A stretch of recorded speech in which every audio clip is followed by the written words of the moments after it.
And we know it's a winner go home type situation, and we brought the energy today. It was a blast. Got 2 more to go, so hopefully there's a couple more handshakes coming out. We got a lot of work to do still ahead of us. We got some good teams in the rest of the pool, but we're excited we took care of business here in Houston and excited to get to Miami and keep it going. Okay, guys, before we do anything else, I need everyone who thought the Dominican Republic was going to slow down at some point and to go ahead and take that thought, crumble it up, and throw it directly in the trash. Because what happened tonight at Lone Depot Park in Miami was not a baseball game. It was public execution. And I say that with the utmost respect because South Korea is a really good baseball team. They survived a brutal pool with Japan, Australia, and Taiwan. They had to pull off a specific win by a specific margin in their final pool game just to get to the quarterfinals. They traveled something like 15,000 miles to get to Miami, and the Dominican Republic said, absolutely not. We're having none of that because honestly, they just did not belong with the DR. The DR is on another level. And then right after that, Team USA went out to Houston and somehow made a 5-3 win over Canada feel incredibly uncomfortable. Like, they got it done. They're moving on. They're fine. But man, there were some moments tonight when you were looking at this roster and going, what is happening? But we're gonna get there because by the end of this video, you're going to understand exactly why Sunday's semifinal, Dominican Republic versus Team USA, might be the most electric game in World Baseball Classic history. And I will tell you right now, there is one name attached to that matchup that is going to make this appointment viewing for every baseball fan on the planet. But before we get to the video today, guys, again, thank you so much on our road to 50,000 subscribers. I really appreciate it. If you're not already, please subscribe with notifications on. As you know, for people that do have that done, we're giving away copies of MLB The Show 2026. We gave out 2 on our last upload. I'm going to give out a couple more in our next couple of uploads. So just comment hashtag the show and I'll be picking lucky winners later on. So first, the Dominican Republic, because I genuinely do not know how you stop this team. And I need you to really understand what they just did to Korea tonight, because the storyline alone does not capture it. Going into tonight, the Dominican Republic had already scored 41 points in 4 games. They were leading the entire tournament in runs scored and home runs, and they had 13 home runs heading into tonight. One shy of the all-time WBC record set by Mexico all the way back in 2009. Their lineup, and I want to be clear about this, featured 9 batters in the pool play finale against Venezuela who had each hit at least 20 home runs in the major leagues last year. 9 out of 9. That is not normal. Korea captain Lee Jung-hoo, one of the best players on that roster, had to literally tell his teammates before the game not to be intimidated. And honestly, I get it, but good luck with that. Now, the pitching matchup was one thing, but the scoring was just relentless here, guys. In the second inning, Junior Caminero doubles in a run. Julio Rodriguez drives in another. Tatis singled home a third for a 3-0 lead before Korea could even breathe. Third inning, Vlad Jr. doubled in a run. Machado singles in another. And then the Dominicans just started taking walks. 2 bases loaded walks, pushed it to 7-0. And through all of it, the energy in that dugout was like a birthday party. Vlad Jr. at one point slid home Superman style. And somehow, Juan Soto contorted himself like he was in the Matrix, sliding across his back to touch home plate on what should have been a way too aggressive run. These guys are just having the time of their lives out there. And then Austin Wells puts the finishing touches on it. 7th inning, crushes a 3-run home run, the DR's 14th of the tournament, which officially triggered the mercy rule and ended it at 10-0. That 14th home run ties the all-time WBC record for home runs in a single classic. Mexico again set that record in 2009. Dominican Republic just tied it, and they still have at least one more game to break it. In 5 games, this lineup has scored 51 runs. That's more than 10 per game. Easily the most of any team in this entire tournament. And here's the thing about Vlad Jr. that I keep coming back to. He said before the game, quote, "We are not going to change. We don't have to change anything to beat any team. There's no mind games here. No bulletin board material. He was just describing reality. They go out, they hit, they score, they dominate. Game after game after game. 5 for 5 by now. 2 of the 5 wins came by mercy rule, by the way. So I don't care what anyone says. This team is not losing this World Baseball Classic. I am convinced. But we'll see the full breakdown for when they actually face their next opponent, because that opponent is about to be Team USA, and that brings me to Houston.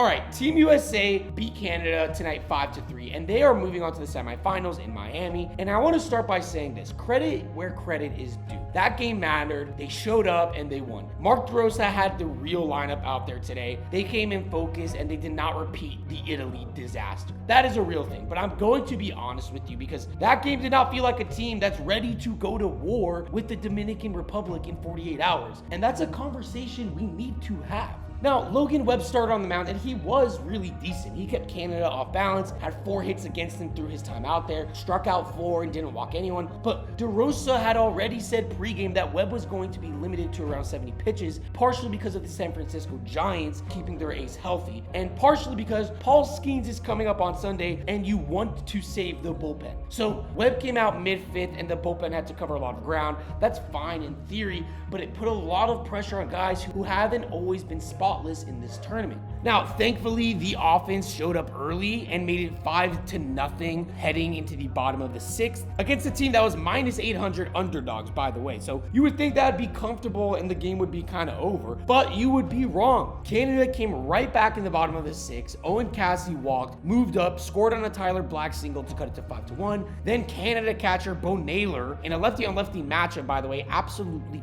crushed an inside slider for a 2-run home run. Just like that, it's 5-3. Now, Canada even opened the 7th with back-to-back infield singles with nobody out, Josh Naylor, Tyler O'Neill, and Owen Cassidy coming up, which is the heart of Canada's order. Tying run at the plate in the quarterfinals of the World Baseball Classic against the greatest American roster ever assembled. And for a second, I genuinely felt like the Italy upset was about to happen again. But thank goodness, David Bednar came in and escapes the inning. Just like that, the inning's over, and Mason Miller comes in and does what he does best. USA advances 5-3. But again, to me, this is actually the most important data point from tonight, and it's not good news for anyone feeling confident about Sunday. Team USA has now allowed 10 home runs in 5 World Baseball Classic games. 10 in 5 games. That's 2 per game on average against Brazil, by the way, Great Britain, Mexico, Italy, and Canada. None of those lineups is anywhere close to what the Dominican Republic is going to bring to Lone Depot Park on Sunday night. Now, Canada, for what it's worth, deserves a lot of credit for this run. Making the quarterfinals for the first time ever in their WBC history, on the heels of the Blue Jays' incredible AL pennant run last fall, baseball is booming up north, and this team competed hard. Abraham Toro and Owen Cassidy were sensational all tournament. James Paxton, coming out of retirement to pitch for Canada and posting a 0 ERA in the process, was one of the better storylines of pool play. Canada's tournament is over, but they should feel good about how they represented.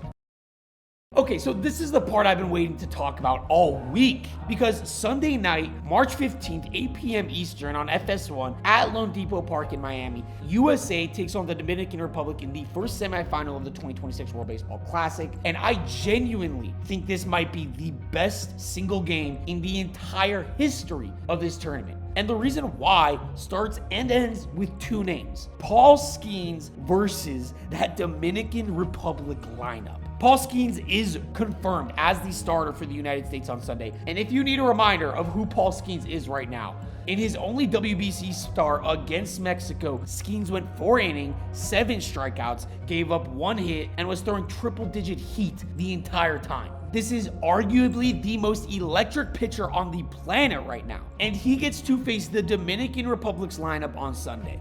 Now, here's the question everyone is asking. Can anyone on that USA pitching staff actually stop the Dominican Republic? And the honest answer is Skenes gives them the best shot by far. When the DR feasted tonight, they were absolutely destroying pitches in the high 80s. Ru Huan Jin was throwing 87 miles per hour and getting eaten alive. Paul Skenes is not throwing 87. Skenes sits in the high 90s and touches 102. He's going to challenge these guys differently than anyone they faced in this tournament. Whether this lineup can be slowed down even by someone like Skenes, that is the entire game within the game on Sunday. And I do want to flag something, because I've seen it all over baseball social media this week. There's been real conversation, and I'm not saying I agree with it, but it's worth talking about whether this WBC bracket was set up in a way that benefits certain matchups in the final. The bracket was fixed before pool play began, which meant USA and Japan ended up on opposite sides of the draw. Both were predicted to advance if both make the championship game, and that's entirely possible. It would be a rematch of the 2023 final where Japan beat the USA on Shohei Ohtani striking out Mike Trout. On the biggest stage with the biggest names, is that a coincidence? And I'll let you decide. Let me know in the comments. But what I can tell you is this: if the Dominican Republic is there instead of the USA, no tournament organizers' bracket plans matter, because this DR team respects nobody's narrative and is coming for everybody. So the Energy Sunday is going to be electric, guys. The Dominican Republic has the most passionate fan base of this entire tournament. The energy at Lone Depot Park when they play is legitimately loud in a way that goes beyond baseball. And now you're bringing Team USA, Aaron Judge, Bryce Harper, Bobby Witt, Roman Anthony, Kyle Schwarber into that atmosphere. This is everything you want from a World Baseball Classic semifinal. And I genuinely do not know who wins. And that's why it's going to be unmissable.